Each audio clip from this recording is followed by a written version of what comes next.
नमस्कार. माय रेसिपीज मराठी या आपल्या यूट्यूब चॅनलवर तुमचे मनापासून खूप खूप स्वागत.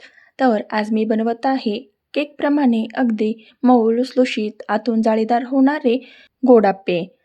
तर हे गोडाप्पे अगदी 10 मिनिटात तयार होतात आणि घरात उपलब्ध असणाऱ्या साहित्यापासूनच अगदी कमी वेळात झटपट असे हे गोडाप्पे बनवले जातात. शिवाय लहान मुलांच्या टिफिनसाठी देण्यासाठी हा एक उत्तम पर्याय आहे.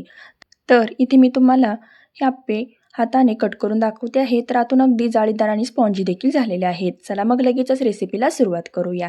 तर सर्वात अगोदर इथे मी एका बाउलमध्ये पाऊण वाटी गूळ घेतला आहे. आता यामध्येच लगेच आपल्याला त्याच वाटीने 1 वाटी कोमट दूध घालायचे आहे. 1 चमचा वेलची आणि जायफळ पावडर घालायची.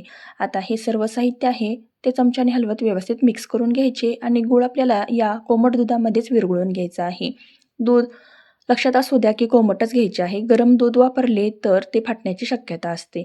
तर इथे 2 मिनिटे व्यवस्थित हलवल्यानंतर गूळ जवळपास 90% विरघळला आहे. आता 2 मिनिटे आपल्याला झाकण ठेवून ते तसेच ठेवून द्यायचे आहे. 2 मिनिटानंतर पुन्हा यावरील झाकण काढायचे आणि हा गूळ या दुधामध्ये छान असा भिजला गेलेला आहे. शिवाय तो पूर्णपणे विरघळला गेलेला आहे. आता यामध्येच आपल्याला सेम त्याच वाटीने 1 वाटी गव्हाचे पीठ आणि अर्धी वाटी रवा घालायचा आहे आणि चवीनुसार अगदी चिमूटभर यामध्ये मीठ घालायचे आहे आणि सेम त्याच वाटीने पाव वाटी ते आपल्याला ताजे घट्ट असे दही घालायचे आहे. तर लक्षात असू द्या की दही फारसे आंबट नसावे आणि ते ताजेच आपल्याला वापरायचे आहे. दही आणि इतर सर्व साहित्य यामध्ये घातल्यानंतर विस्कने ते व्यवस्थित हलवत मिक्स करून घ्यायचे. तर यामध्ये अजिबात गुठळी राहणार नाही याची दक्षता घ्यायची आणि व्यवस्थित असे आता अशा प्रकारे हे बॅटर बनवून घ्यायचे. यावर झाकण ठेवायचे आणि 10 मिनिटासाठी तसेच ठेवून द्यायचे. नंतर यावरील 10 मिनिटे झाल्यानंतर यावरील झाकण काढायचे आणि चमच्याने व्यवस्थित एकदा हलवून घ्यायचे. तर हे बॅटर मला पूर्वीपेक्षा फार असे घट्टसर वाटत आहे. त्यामुळे यामध्ये मी आणखीन पाव वाटी इतके दूध यामध्ये घातले आहे. सोबतच यामध्ये 2 चमचे साजूक तूप घालायचे. याऐवजी तुम्ही रिफाइंड ऑइल देखील वापरू शकता.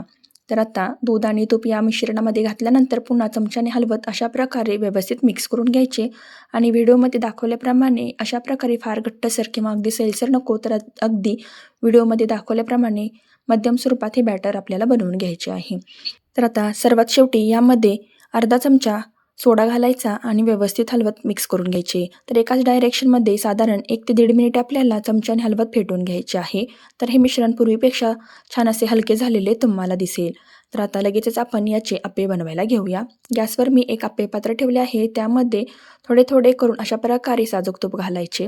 आता तयार केलेले जे मिश्रण आहे ते चमच्याने थोडे थोडे करून या आप्पे पात्रामध्ये सोडायचे आहे. व्हिडिओमध्ये दाखवल्याप्रमाणे थोडे थोडे मिश्रण अशा प्रकारे चमच्याने आपल्याला या आप्पे पात्रामध्ये घालायचे आहे.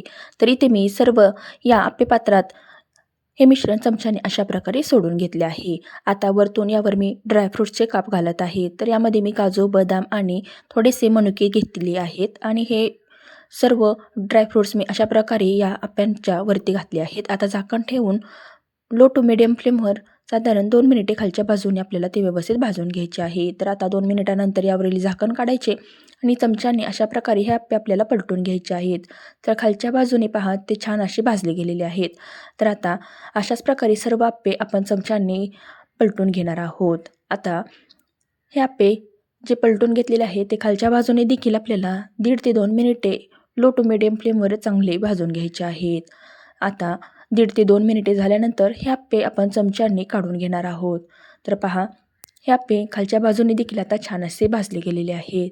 तर चमच्याने आपण ते काढून घेऊया.